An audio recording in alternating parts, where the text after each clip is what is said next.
Olá, seja bem-vindo a este canal. Se você está aqui é porque você está procurando uma palavra de Deus para a sua vida. Nós, nessa semana, estamos dando uma pausa na série de mensagens no livro de Juízes para falar um pouco sobre a reforma protestante. Então, a mensagem de hoje está relacionada à reforma protestante, uma mensagem no sentido mais expositivo, mais temático, por conta dessa data tão importante, 31 de outubro. No caso desse ano, a reforma completa 504 anos e é uma data muito importante para a Igreja do Senhor, né? Então, venha comigo, vamos para o texto bíblico e nós vamos meditar um pouquinho sobre essa questão. O texto de hoje é o Salmo 119, 105 e diz assim: Tua palavra é lâmpada para meus pés e luz para meu caminho. Amém? Vamos orar? Pai, em nome de Jesus, muito obrigado pela tua palavra, que ela possa transformar as nossas vidas, não só isso, que nós possamos aprender com os exemplos dos homens do Senhor no passado, tudo aquilo que o Senhor fez através deles. Derrama a tua graça, nós pedimos em nome de Jesus. Amém. Então, como disse, essa semana temos o dia 31 de outubro, que cai exatamente no domingo, e completa-se aí 504 anos da Reforma Protestante. Muitos cristãos nem lembram disso, né? Não estão nem com isso em memória, nunca guardaram essa data. Mas, ao contrário disso, alguns estão inclusive comemorando aí o Dia das Bruxas, né? Que é marcado aí no mesmo dia, 31 de outubro. E aqui, o meu objetivo não é entrar no mérito se é certo o crente ir ou não, participar desse tipo de festa ou não. Não é esse o assunto. A gente poderia conversar sobre isso, mas não é esse o assunto que eu quero destacar, a questão que eu quero destacar aqui. Eu quero destacar aqui uma coisa certa: esquecer o dia da reforma é também, de uma certa forma, esquecer os princípios ensinados pela reforma, os princípios extraídos da reforma do século XVI, que são muito importantes para a Igreja do Senhor. Então, esses princípios podem ser resumidos aí em 5 sentenças que nós iremos refletir hoje. É por isso que o tema que vamos tratar é a luz da palavra e os princípios da reforma protestante. A luz da palavra e os princípios da reforma protestante. E a primeira sentença, né? Enfim, o primeiro destaque aqui feito é o sola scriptura. São chamados 5 solas, né? Que vamos pensar aqui. E o primeiro deles é o sola scriptura, o primeiro princípio da reforma. Vamos acompanhar o texto de 2 Timóteo, capítulo 3, versículos 16 e 17. Diz assim: Toda a escritura é divinamente inspirada e proveitosa para ensinar, para repreender, para corrigir, para instruir em justiça, a fim de que o homem de Deus tenha capacidade e pleno preparo para realizar toda boa obra. Então, a palavra de Deus, ela é útil para nos ensinar, para corrigir, né? Para treinar o servo de Deus, para que ele possa estar capacitado para toda boa obra, para a obra a qual o Senhor lhe chamou. Só que, na época da reforma, a palavra de Deus tinha sido esquecida. Ao contrário do que se pensa, ela não foi... não havia um impedimento exatamente do acesso à palavra. O que acontece é que a maioria das pessoas não sabia ler. Outro fator é que muitas pessoas não estavam interessadas, elas simplesmente participavam da missa, às vezes eram obrigadas também, né? Então participava ali da missa e eles tinham ali a igreja como fonte de autoridade. Inclusive até hoje, para a Igreja Católica, a Bíblia é autoridade, sim, mas não somente a Bíblia, suas tradições e as bulas encíclicas papais. Então, a tradição da igreja, o magistério sacerdotal são autoridade no mesmo nível das escrituras. Já para nós, protestantes, a Bíblia é essa única regra de fé e prática. Quando Na época da Reforma, um pouquinho antes da Reforma, aconteceu um movimento chamado de Renascença, quando as pessoas começaram, os estudiosos, né, começaram a ir aos clássicos. Foi um redescobrimento da arte de uma forma geral, tanto é que nesse período houve a reforma da Basílica de São Pedro, que tinha sido construída por Constantino, mas agora ela vai ser reformada aos moldes da Renascença, por isso que ficou muito caro e precisou vender indulgências para pagar por essa reforma. Nesse período houve um redescobrimento da arte e as pessoas que estavam estudando, especialmente aqueles do clero, começaram a estudar a Bíblia, mas a buscar a Bíblia a partir dos seus originais. Então, o grego, o hebraico, eles começaram a ir a esses textos. E a ida desses textos fez com que a luz da palavra de Deus pudesse brilhar. Lembra o texto que a gente leu? Tua palavra é lâmpada para os meus pés e luz para o meu caminho. Então, a palavra de Deus iluminou aqueles homens. O contato com a palavra de Deus fez isso. A Bíblia, ela é inspirada por Deus e é o recurso deixado por Ele para que pudéssemos conhecer a sua vontade. Sem a Bíblia, nós não conhecemos a vontade de Deus. Sem uma interpretação correta da Bíblia, nós não obedecemos a Deus corretamente. Às vezes que vamos às Escrituras e tentamos achar desculpas para não obedecermos às Escrituras, não vamos acertar o caminho dessa forma. Então, precisamos entender que toda a Escritura é inspirada por Deus e é toda a Escritura que fala ao nosso coração. Então, esse redescobrimento das Escrituras proporcionou às pessoas entender muitos erros da igreja daquele momento. Já não se havia uma satisfação na igreja por muitas coisas que acontecia, a venda de cargos, a questão da ganância, muito imposto sendo cobrado pela parte do clero, mesmo as pessoas sendo miseráveis muitas vezes. Então, há todo um processo em que as pessoas já não estavam gostando da situação, mas aí quando eles começam a descobrir o que a Bíblia ensina de fato, então a luz se acendeu, né? Uma luz se acendeu e eles começaram a defender o mesmo princípio em vários lugares diferentes. Começou-se a defender que a Bíblia era a única regra de fé e prática, a única autoridade sobre a igreja. Tanto é que quando Lutero foi julgado, né, na dieta de Worms, Lutero ele disse: olha, eu não posso negar, se não for comprovado pela Bíblia e se eu não conseguir entender pela razão, então não tem como negar aquilo que eu ensinei e que eu escrevi. Foi exatamente isso que ele disse, porque a Bíblia era a única regra de fé e prática. Então, nada que contrarie a Bíblia, ainda que surja de experiências pessoais, pode regulamentar a igreja. Então, hoje em dia, dá-se muita ênfase à experiência pessoal. Eu tenho uma experiência, entre aspas, com Deus, e essa experiência é o que vale. Eu lembro da entrevista da pastora que disse que foi não sei quantas vezes até o inferno. E quando um pastor foi questionar ela com a Bíblia, ela disse: o senhor foi para o inferno? Não, eu fui. Então a experiência dela estava acima daquilo que as Escrituras falavam. Então o próprio Lutero também, mais uma vez citando Lutero, ele declarou que fez um acordo com Deus. Ele fez uma aliança com Deus. Que Deus não mandasse para ele revelação, que Deus não mandasse para ele anjo, que Deus não mandasse para ele nada para falar para ele. Porque Deus já tinha mandado uma coisa que era suficiente, a sua palavra, e que ele ficaria com a reflexão da palavra de Deus como guia para a sua vida. E é isso que nós precisamos, né? Porque só a Bíblia é que orienta.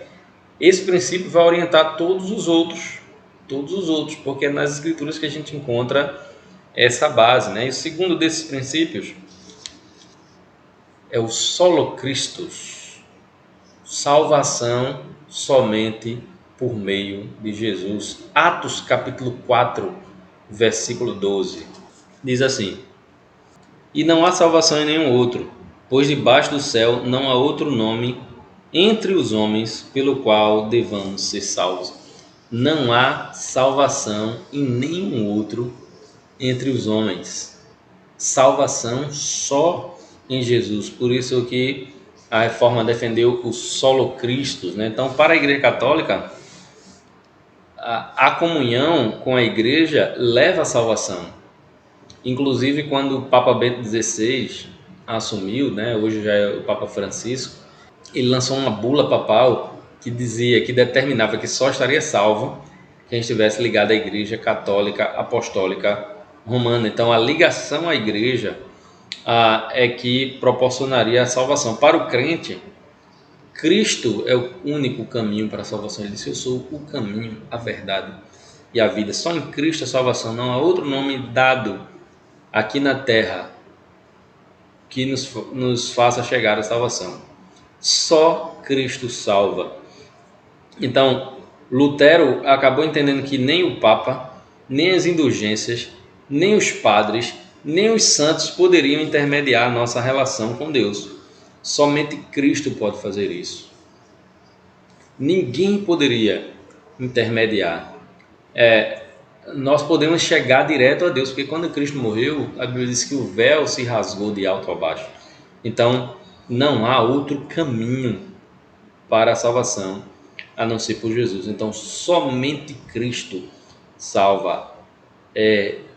Tentar encontrar outro caminho é encontrar caminhos que levam distante de Deus e não para próximo de Deus. Então, nós podemos ir diretamente ao Pai através de Jesus. Por isso, não precisamos de intermediário para falar com Ele, nem para nos confessarmos. Então, a igreja precisaria de intermediário, de pessoas que, para os fiéis se confessarem, mas nós não precisamos disso. Nós já temos a Cristo. E é só Ele que nos dá a salvação. Só Ele é esse intermediário, é só através dele que nos chegamos a Deus. Então, foi um princípio muito defendido pela Reforma. Só as Escrituras são autoridade.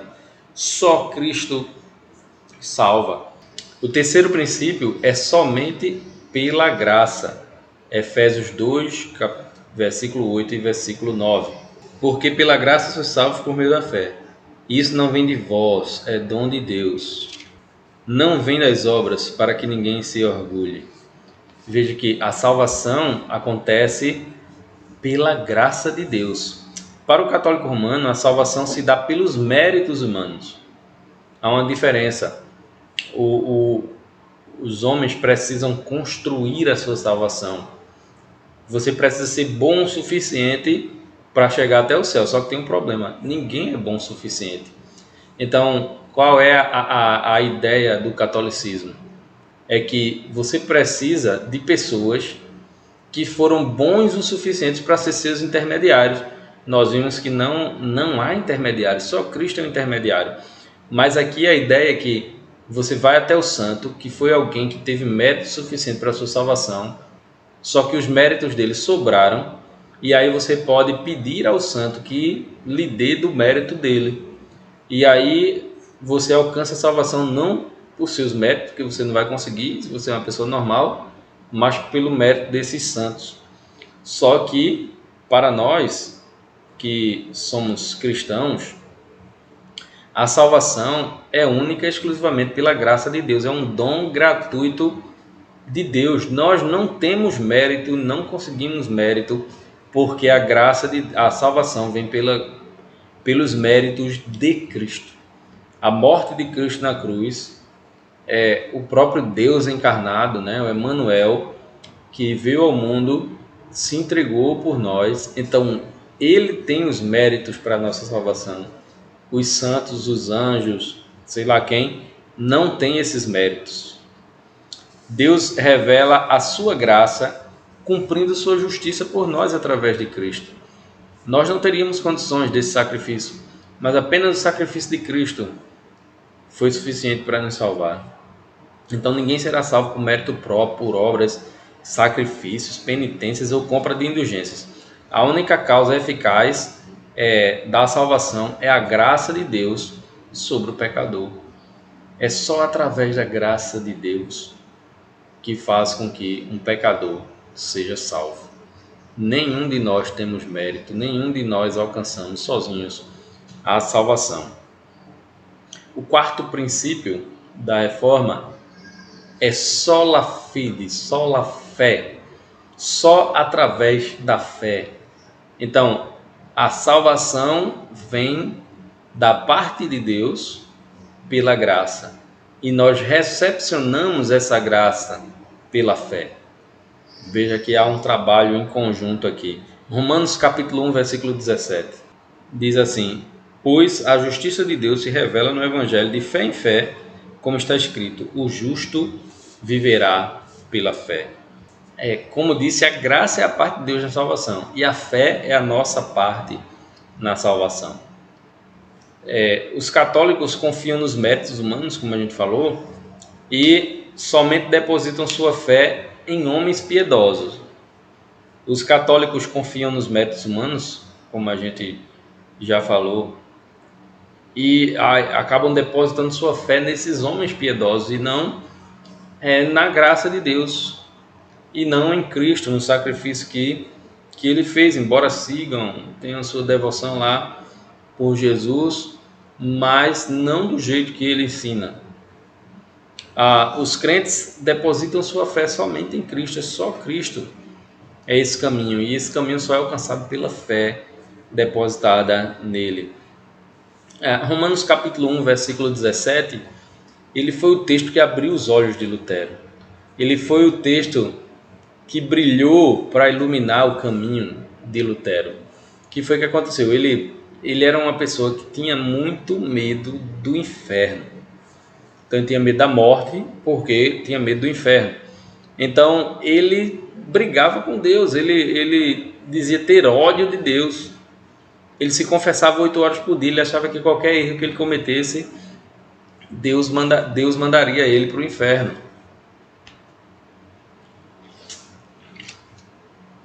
Então ele morria de medo, ele era um cara assustado demais.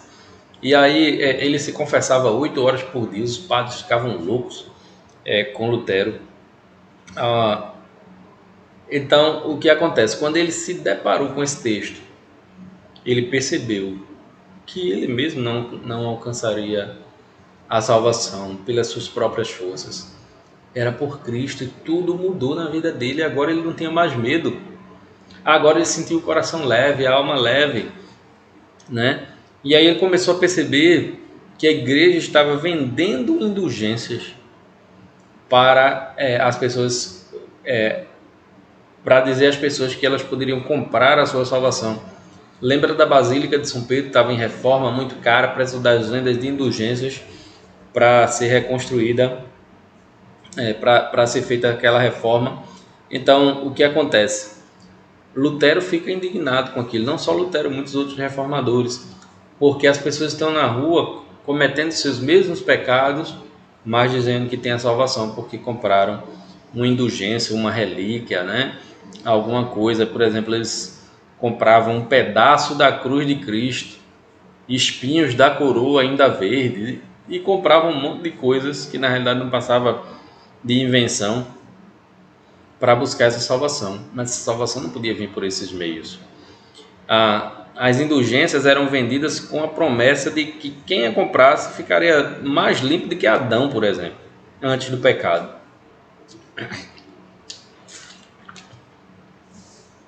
Adão foi criado por Deus, perfeito, mas se você comprasse uma indulgência, você ficaria mais perfeito do que Adão antes do pecado. Veja que situação. Que elas tinham tanto poder quanto a cruz de Cristo. E se fosse comprada pelos parentes dos mortos, assim que a moeda caísse nos cofres, a alma saía do purgatório.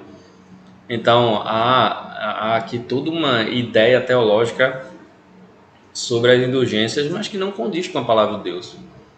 Por quê? Porque as indulgências não salvavam. Somente a fé em Cristo salvava. E por o último princípio aqui, só a Deus a glória. Romanos 11, 36. Porque todas as coisas são dele, por ele e para ele. A ele seja a glória eternamente. Amém. Toda a glória da nossa salvação deve ser dada a Deus e não a outra coisa qualquer, outra pessoa qualquer. Toda a glória é dada a Deus, porque nós somos comprados pelo sangue de Cristo e para nós não custa nada essa salvação. A devoção católica é o seu supremo pontífice e aos santos. Eles estão lá fazendo culto, acendendo vela, carregando em procissão, tudo isso que a Bíblia proíbe. A devoção do crente é única e exclusivamente a Deus. Só em Deus é que a gente encontra salvação. Só Ele providenciou através do seu Filho Jesus Cristo. É pela graça dele, sem merecermos, que recebemos a salvação. Na Idade Média, a humilhação de alguém que estava diante dos papas era maior ainda do que diante dos reis. Para alguém chegar dentro do papa, tinha que se deitar com a cara no chão, esperando a ordem dele que a pessoa se levantasse, né? Não podemos glorificar a Deus se o nosso culto for entretenimento. Então, se Deus merece toda a nossa glória, o culto a Ele tem de ser do jeito dele, voltado para Ele, com a nossa adoração a Ele, e não para entretenimento das pessoas. Quem chega na igreja não pode vir procurando um clube social, e a pessoa pode até procurar isso, mas ela não vai encontrar isso, ou pelo menos não deveria encontrar isso. Ela deveria encontrar ali a palavra de Deus pregada, confrontando seus pecados para que ela pudesse mudar de vida. Mas também ela devia encontrar uma igreja que estava adorando exclusivamente a Deus e não as outras coisas ao redor, porque só Deus merece toda a glória. Porque foi Ele quem enviou Jesus para morrer por nós, foi Ele que inspirou os apóstolos e seus seguidores para escreverem as Escrituras do Novo Testamento e também os profetas lá no Antigo Testamento. Foi Deus quem providenciou tudo para que a gente pudesse ter a oportunidade de salvação. Então, a Deus toda a glória. Algumas implicações para encerrarmos. É necessário ter a palavra de Deus como de fato a luz que ilumina o nosso caminho, pois de outra forma andaremos em trevas. Então, tenha as Escrituras como a única fonte de autoridade na sua vida. Agora, tente obedecê-la o melhor que você puder. É óbvio que nenhum de nós acaba obedecendo 100%, mas se estiver faltando 1%, nós não podemos estar satisfeitos com esse 1% que falta. Nós devemos buscar crescer na palavra do Senhor, porque ela é luz que ilumina o caminho. Sem ela, andaremos no escuro. Assim como a palavra libertou as pessoas no século XVI, continua libertando hoje. Portanto, a gente deve continuar pregando a palavra, porque é a palavra de Deus que liberta. A pessoa tem um contato com a palavra, conhece o Cristo da palavra, e a graça de Deus atua poderosamente na vida daquela pessoa que receberá essa graça com fé. E aí ela tem a sua salvação garantida e pode também dar glória a Deus, né? Buscar outros meios para a salvação é buscar atalhos que na realidade vão levar à morte e não à vida. Que Deus possa nos abençoar e nos ajudar a andar nos princípios da sua palavra, nos princípios que os reformadores lá no passado deixaram para nós, porque se esquecermos disso, vamos caminhar para distante de Deus, como foi na Idade Média, como foi até depois da Reforma em algumas circunstâncias, como tem sido hoje em muitos lugares. Precisamos andar de acordo com a palavra. Que Deus possa nos abençoar e nos ajudar a aplicá-la em nossas vidas. Vamos orar? Pai, em nome de Jesus, muito obrigado pela Tua palavra, pelo Teu cuidado, porque o Senhor providenciou para nós essa salvação, tão grande salvação, enviando Teu Filho para morrer por nós.